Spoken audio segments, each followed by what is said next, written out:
Well, well, well, look who's back in the kitchen. I know it's been months since I've uploaded a new video with the cooking portion of the channel. Probably months since I've uploaded any videos actually, but we've had a lot going on. Obviously we're in summer now. Our winter and spring was so busy. We had a crazy apocalyptic storm. We found a dog during all this. She became a member of the family. We love her. I'll put some videos of her as I'm talking about her right now. So she's joined the family. We got to go to Colorado, which was awesome. We didn't think we were going to go, and then at the last minute we did, with Mark's sister and her husband. We've had my family come to visit, which has been awesome as well. Kind of just been getting back on track after all the pandemic stuff from the past 18 months. So things have finally calmed down a little bit, and I'm back in the kitchen with one of my favorite meals that goes to the heart of what I try to do in this portion of the YouTube channel. Easy favorites that you can make low carb versions of. Today, as you see from the description, we're going to be doing spaghetti with our old friend, the spaghetti squash.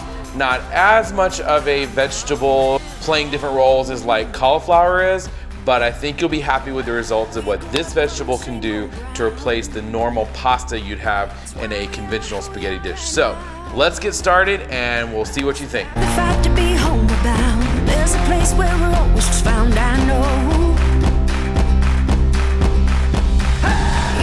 So admittedly, this is going to be the toughest part, but it's not that bad. This spaghetti squash can be a little intimidating, and you don't want to slice your hand off, which I know anytime you hear that makes you think, maybe this isn't for me, but trust me, it will not be hard.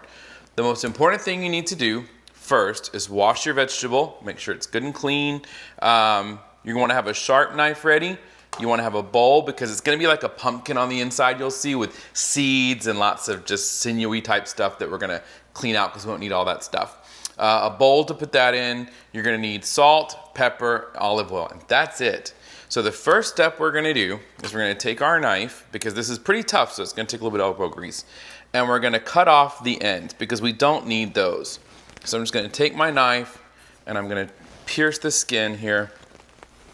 Some people have said that you can put this in the microwave, just poke holes in it and put it in the microwave for a few moments, or a few seconds, I guess, technically. I've never done that, but this part you don't need, so you can just cut it off. And if you cut off a little bit of the spaghetti squash, well, what are you gonna do? It happens. There we go. And you'll see it looks just like this, right? Okay, so there's that piece, and then we have one more on this side. Do the same over here. This side seems a little bit easier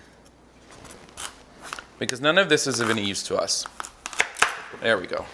All right, so now we got these two. We'll just take them out of the way here. There we go. And now we're gonna turn this bad boy upright, just like that, okay? So the next thing we're gonna do is we are going to cut it into rings. Now I was gonna show you this. Sometimes you can do it lengthwise. Some people do that, and I'll do that if we're doing, say, like a, like a boat of some sort, like if it's a sort of a stuffed squash type meal. But today we're not doing that. Today we want the stringy parts of the flesh that turn into these noodle-like looking things. So you'll see, it'll make sense in a little bit.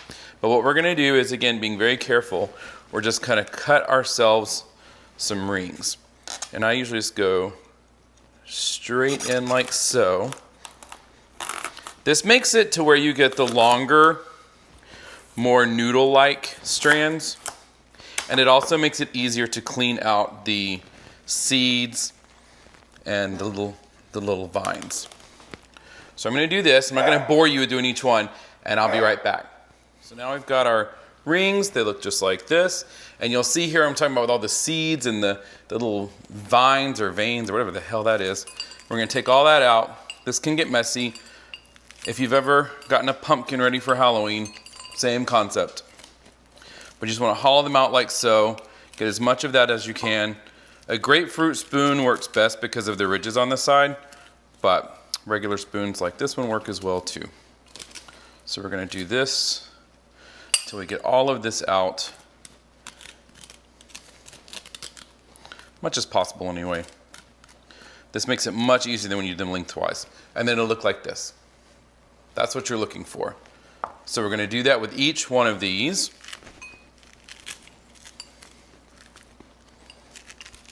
And then you'll want to discard all this, or you can even save the seeds to roast later. If you want to do that, I just throw them out.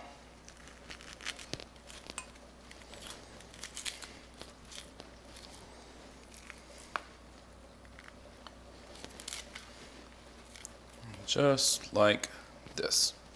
All right, so now we've got all of our rings. Now I should mention that I also preheated the oven to 400. If you haven't done that already, and I'll be sure to put that in the description, preheat your oven to 400 degrees. That's what we're gonna put these at. You wanna have a foil lined pan.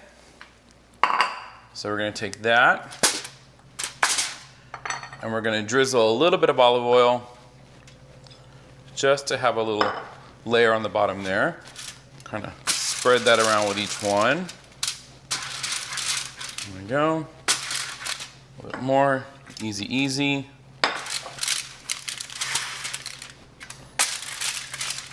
And then what we're gonna do is we're gonna take a little more olive oil and drizzle on each one, like so.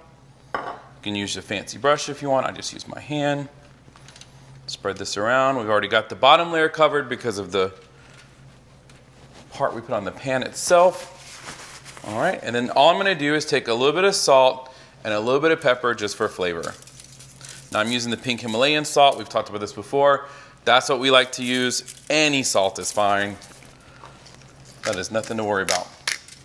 And some fresh cracked pepper because we bougie, but regular pepper is fine.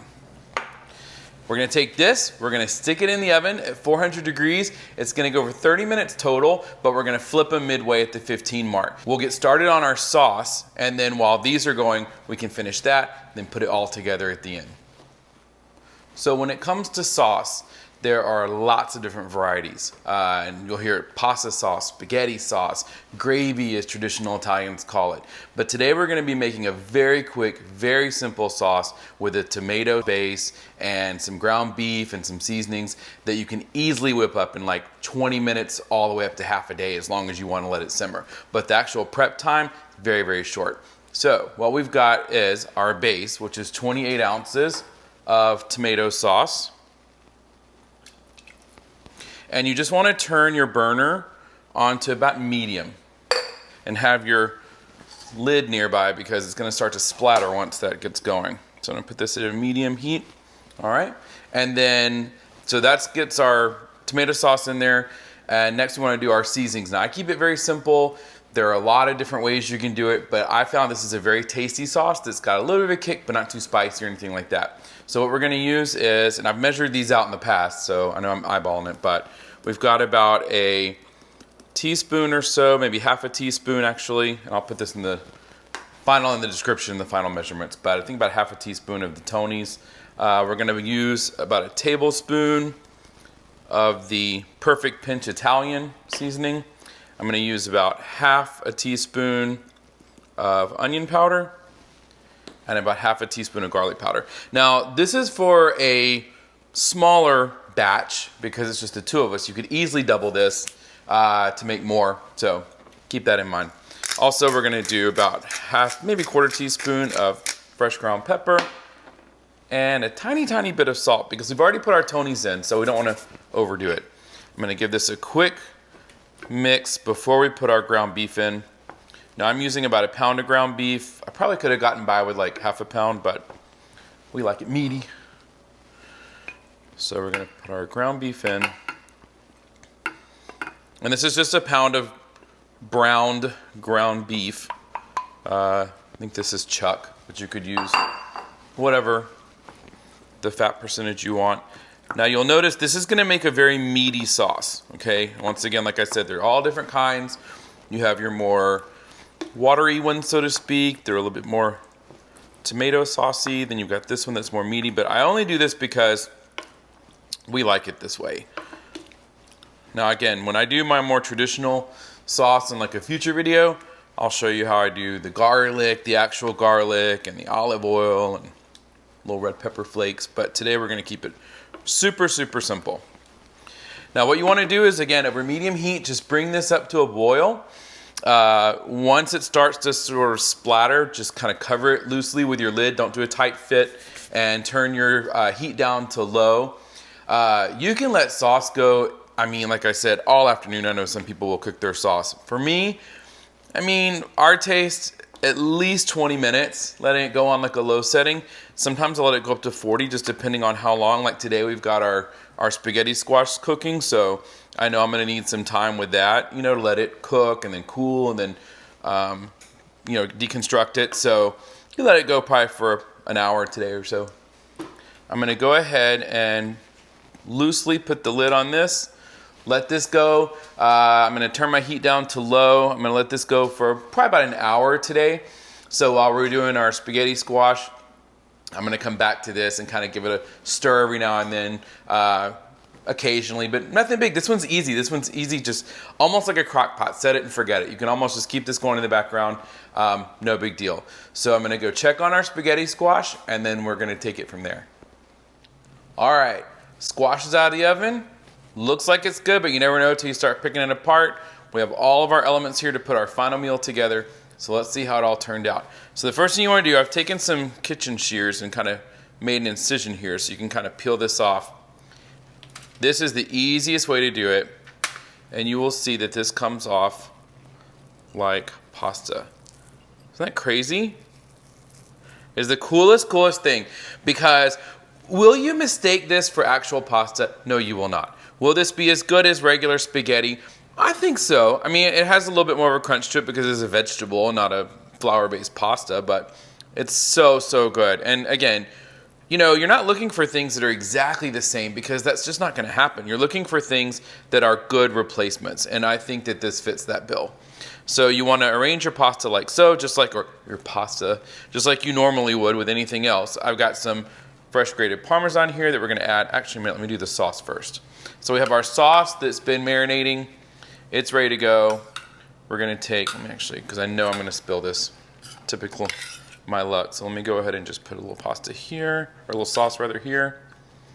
A little more. All right. And then we're going to take our Parmesan, add that, a little bit of parsley. Voila. And there you go. So it looks like a normal plate of pasta, but here's the true test. Let's see how it tastes.